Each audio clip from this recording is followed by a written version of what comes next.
Hey restoration fans, welcome to another episode. As promised, today we're dropping off the 2015 Mustang Seats at the upholstery shop. As some of you know, this car's going through a full leather makeover. No more vinyl, no more cloth. We're gonna take some time and show you some modifications that we're gonna perform to the seats to give it more of the classic and less of the sporty look. We're also gonna be looking at some of the trim pieces that are gonna be wrapped in leather. Lastly, for you Mustang fans, make sure you stick around to the end of the video. I've got a real special treat for you. These are the new Mustang seats side by side.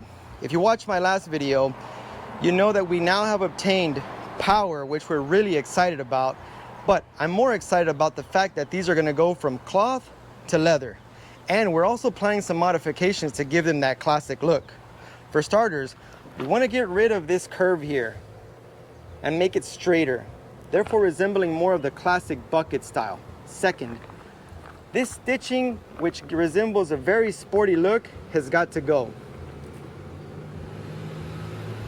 Third, we want to incorporate the classic stitching, which runs horizontally on both the back and the seat.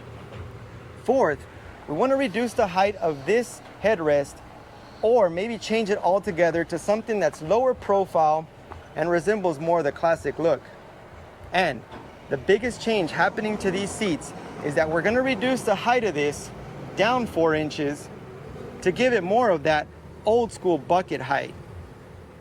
Now we're really excited that we're gonna do these modifications because we feel that we're gonna get the most comfort and the best visual representation of those classic seats. Let's hop over to some trim pieces so you can see their current stage and what we plan to do with them.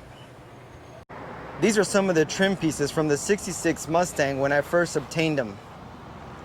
Aside from the dust, they're all in pretty good shape when it comes to the fiberglass. Now, maroon was not my favorite color, therefore I knew I needed to change it up, especially because I've got the red exterior. As you can see, all the parts are complete. These are not original, yet it gives you a good example of how this vinyl's been performing very poorly. This is the rear seat bottom, and this is the backrest. Another reason for me switching out the upholstery on these is because, as you can see, the original color is nothing close to the actual color that was most recently placed using this vinyl. Well, this was the stitching that I was mentioning. This is the new pattern that I want to use for those 2015 seats, and also make sure that we use the same pattern here when this seat's being reupholstered. Here's the last batch of interior parts. These are the door trim panels, original condition. These are also very likely the original color. I'm gonna keep using these. There's another one that I want to try out. I'll have both versions. I'll see if I can locate that part to show you. But what I have planned for these is to do the full leather wrap, and I've ordered these new trim pieces to replace these because they are somewhat scratched and not really to my liking. Now, these are the covers that go on the back side next to the passenger, and ultimately, if you can imagine the wheel well here, that's where these go. So for better explanation, these are the back and this is the front. If you can kind of picture that, you'll see what part I'm talking about.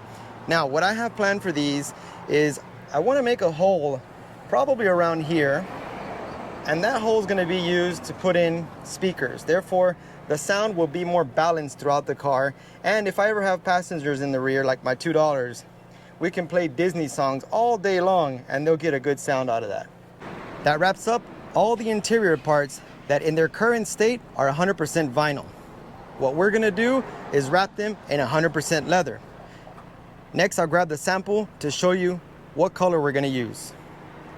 On the right here, I have the leather that we're gonna be using to wrap all the interior parts, including the dash and the seats. If you ask me, this brown is a beautiful brown that'll make this car really stand out. Let me show you the backside. 100% leather. I'm really excited to get this in. Now, for all you people that have hung around to the end, let me get you over to the treat that I was talking about. Now, to my surprise, there is another 66 fastback Mustang here at the shop. What are the chances? I mean, to start off with, you know these cars are rare. To my understanding, this car is also going to get a full interior restoration. I'm not sure on the specs, but as you can see, everything has been taken apart. And the next step is to get everything looking new again. On my previous video, I mentioned that we omitted a pan, and this is the pan I was talking about. If you're going to put in original seats into your car, you definitely need that pan. If you're going to do something like me, which is retrofitting a different style, you're free to omit this to allow for the bigger seat to come in.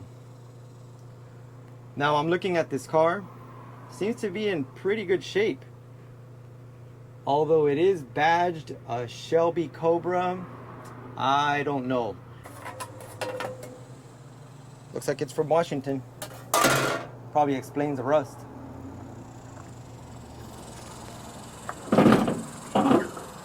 Now under the hood, it's got a nice 8-cylinder. Looks like it needs some work. Guys, thanks a lot for sticking around. I hope you enjoyed the video. If you did, give it a thumbs up. If you found something useful, hit subscribe. We got plenty of more stuff coming up. I plan to bring you as much as I can to help you make a better decision when it comes to your restoration. As always, I appreciate your time. Thank you very much and have a great one.